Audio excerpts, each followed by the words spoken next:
செடியாய வல்வினைகள் தீர்க்கும் திருமாலே, நெடியானே வேங்கடவா நின் கோயிலின் வாசல், அடியாரும் வானவரும் அறம்பயிரும் கிடந்தியங்கும் படியாய் கிடந்து உன் பவளவாய் காண்பேனே. உலகெங்கும் இருக்கின்ற சீனிவாசன் பஞ்சாங்கம் டீம் நேர்களுக்கு என்னுடைய பணிவான வணக்கங்கள். இன்றைய பதிவில் வரக்கூடிய சந்திர கிரகணத்தை பற்றி பார்ப்போம். நிகழ்கின்ற விசுவாச வருஷம் ஆவணி மாதம் 22ஆம் தேதி செப்டம்பர் 7/9/2025 ஞாயிற்றுக்கிழமை இரவு 9:56 தொடங்கி இரவு 1:26 வரை முழு சந்திர கிரகணம். அதாவது இந்த சந்திர கிரகணம் வரக்கூடிய சந்திர கிரகணம் முழு சந்திர கிரகணம். இந்த சந்திர கிரகணம் ஆரம்பிக்கக்கூடிய தினம் 7/9/2025 ஞாயிற்றுக்கிழமை இரவு 9:56.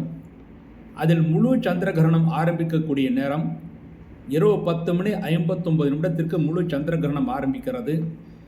கிரகண மத்தியமம் என்றால் இரவு 11:41 கிரகண மத்தியமம். முழு கிரகணம் முடிகின்ற நேரம் 12:23. அதாவது இரவு 12:23 முழு கிரகணம் முடிகிறது. அதன் பிறகு கிரகணம் முழுவதுமாக கிரகணம் மோட்ச காலம் என்றால் இரவு 1:26. அதாவது இந்த சந்திர கிரகணம் இரவு 9:56 ஆரம்பித்து இரவு 1:26 வரை கிரகணம். அதாவது 3 மணி நேரம் 30 நிமிடம், கிட்டத்தட்ட 3.5 மணி நிமிடங்கள் கிரகணம் நடக்க இருக்கிறது. இந்த கிரகணம் ஒரு மிகப்பெரிய கிரகணமாக இருக்கிறது. இந்த கிரகணத்தில் முழு கிரகணமே உங்களுக்கு 1:24, அதாவது 1 மணி நேரம் 24 நிமிடம், கிட்டத்தட்ட 84 நிமிடத்திற்கு முழு சந்திர கிரகணமே இருக்கும். அதாவது முழு கிரகணம் ஆரம்பிக்கிறது இரவு 10:59 ஆரம்பித்து 12:23 முழு கிரகணம், அதுவரை முழு கிரகணமாக இருக்கும். இந்த கிரகணம் என்பது மிகப்பெரிய கிரகணமாக இருக்கிறது. இந்த கிரகணம் பூரட்டாதி நட்சத்திரத்திலே நிகழ்கிறது. இந்த பூரட்டாதி நட்சத்திரத்திலே கும்ப ராசியிலேயே இந்த சந்திரன் இருக்கும்போது இந்த கிரகணம் நிகழ்வதனால் கிரகண தோஷமுள்ள நட்சத்திரங்கள் என்று பார்க்கும்போது புரட்டாதிற்கு முன்னும் பின்னும் இருக்கின்ற நட்சத்திரங்களான சதயம், உத்திரட்டாதி, அதாவது சதயம், பூரட்டாதி, உத்திரட்டாதி, அதன் பிறகு விசாகம், புனர்பூசம், இந்த நட்சத்திரங்களுக்கெல்லாம் கிரகண தோஷம் இருக்கிறது. அது மாத்திரமில்லாமல் கடகராசிலே பிறந்தவர்களுக்கு சந்திராஷ்டகத்திலே இந்த கிரகணம் வருகிறது. ஆகவே கடகராசிலே பிறந்து புனர்பூசம், பூசம், ஆழியம் இந்த நட்சத்திரங்களில் பிறந்தவர்களுக்கும் இந்த கிரகண தோஷம் சந்திராஷ்டகத்திலே வருவதனால் இந்த தோஷம் அதிகமாக அவர்களுக்கும் இருக்கிறது. இந்த கிரகண தோஷத்தில் இருப்பவர்கள் அவசியம் அவர்கள் 12 மணிக்கே சாப்பிட்டு முடிக்க வேண்டும். அதாவது பகல் 12 மணிக்குள் சாப்பிட்டு முடிக்க வேண்டும். அதன் பிறகு சாப்பிடக்கூடாது. வெறும் வயிற்றுடன் இருப்பது தான் நல்லது. அதன் பிறகு கிரகணம் ஆரம்பித்த பிறகு, அதாவது இரவு 9:56 கிரகணம் ஆரம்பிக்கிறது. கிரகணம் ஆரம்பித்த பிறகு குளித்து அதன் பிறகு உங்களுக்கு தெரிந்த ஜபங்கள், அதாவது உங்களுக்கு பிடித்தமான கடவுளுடைய ஜபங்கள் செய்யலாம். அதில் மிக முக்கியமான ஜபம் என்றால் காயத்ரி ஜபம். காயத்ரி ஜபம் செய்வது மிக மிக முக்கியமானது.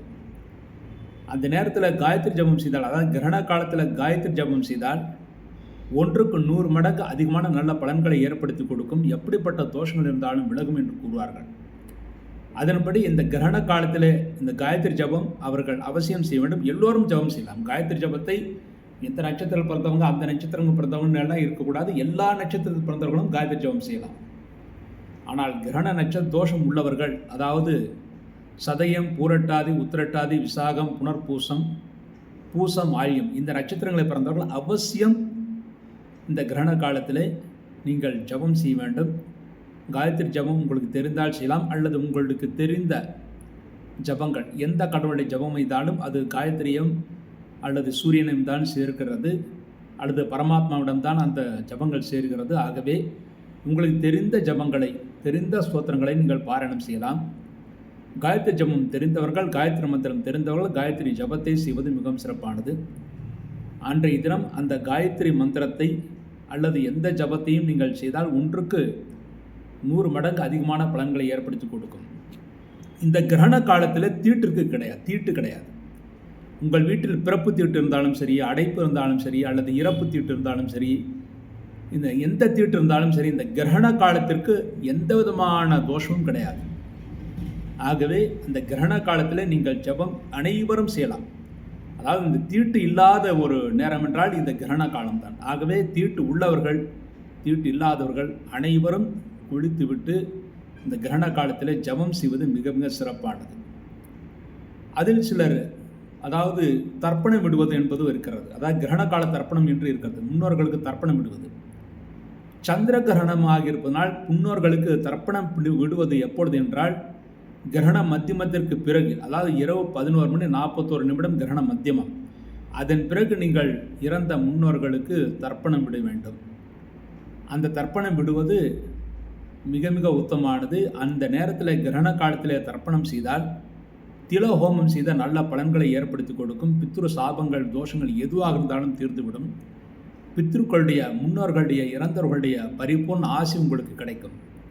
ஆகவே நீங்கள் இறந்தவருடைய ஆசி பெறுவதற்காக, முன்னோர்களுடைய தோஷங்கள் எதுவாக இருந்தாலும் அந்த தோஷங்கள் மறைவதற்காக கிரகண காலத்தில் கிரகண கால தர்ப்பணத்தை இரவு 11:41 பிறகு கிரகண மத்தியமத்திற்கு பிறகு செய்வது மிகவும் சிறப்பானது.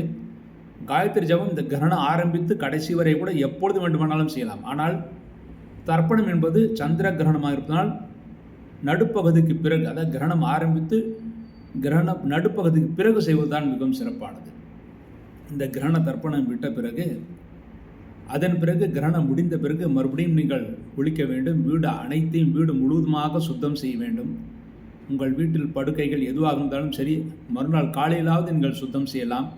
மறுநாள் காலையிலாவது நீங்கள் எல்லா வீட்டை நன்றாக துடைத்து சுத்தம் செய்து அதன் பிறகு புதிதாக சமைக்கப்பட்ட உணவை கடவுளுக்கு நைவேத்தியம் செய்துவிட்டு அதன் பிறகு நீங்கள் சாப்பிட வேண்டும்.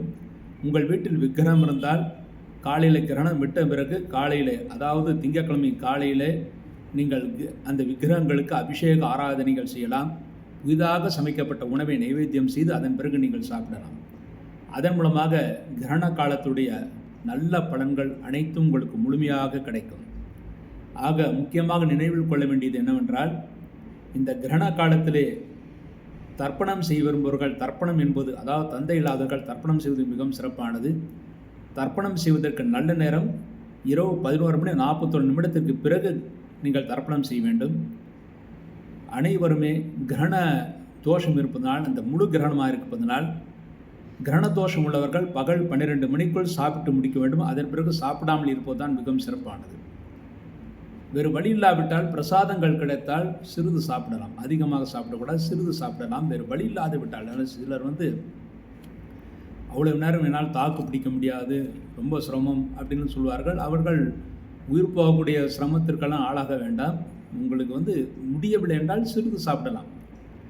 அதற்காக உங்களுடைய உடலை மிகவும் வருத்து கொள்ள வேண்டிய அவசியம் என்பது கிடையாது. ஆனால் சாஸ்திரப்படி பகல் 12 மணிக்குள் போஜனத்தை முடித்து கொள்வது நல்லது.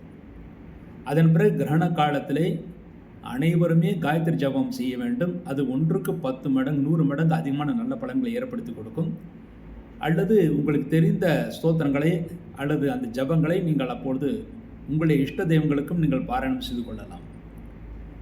அதன் பிறகு மறுநாள் குளித்து, ஏற்கனவே மறுநாள் காலையில் குளித்து விட்டு வீட்டை நன்றாக சுத்தம் செய்து கழுவி சுத்தம் செய்து வீட்டு படுக்கையெல்லாம் சுத்தம் செய்து பாய் இருந்தால் பாயெல்லாம் நன்றாக கழுவி சுத்தம் செய்து அதன் பிறகு மறுநாள், அதாவது திங்கட்கிழமை காலையில் எழுந்திருத்து எல்லாம் சுத்தம் செய்து குளித்துவிட்டு தலைக்கு குளித்துவிட்டு புதிதாக சமைக்கப்பட்ட உணவை கடவுளுக்கு நைவேத்தியம் செய்து சாப்பிடலாம். வீட்டில் விக்கிரகம் இருந்தால் திங்கட்கிழமை காலையில் நீங்கள் அபிஷேகம் செய்தால் போதுமானது.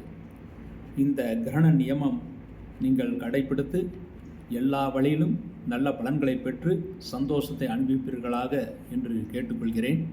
அடுத்து இந்த கிரகணம் முழு கிரகணமாக இருப்பதால் தண்ணீர்னால் நிறைய கண்டங்கள் இந்த உலகத்தில் வரப்போகிறது.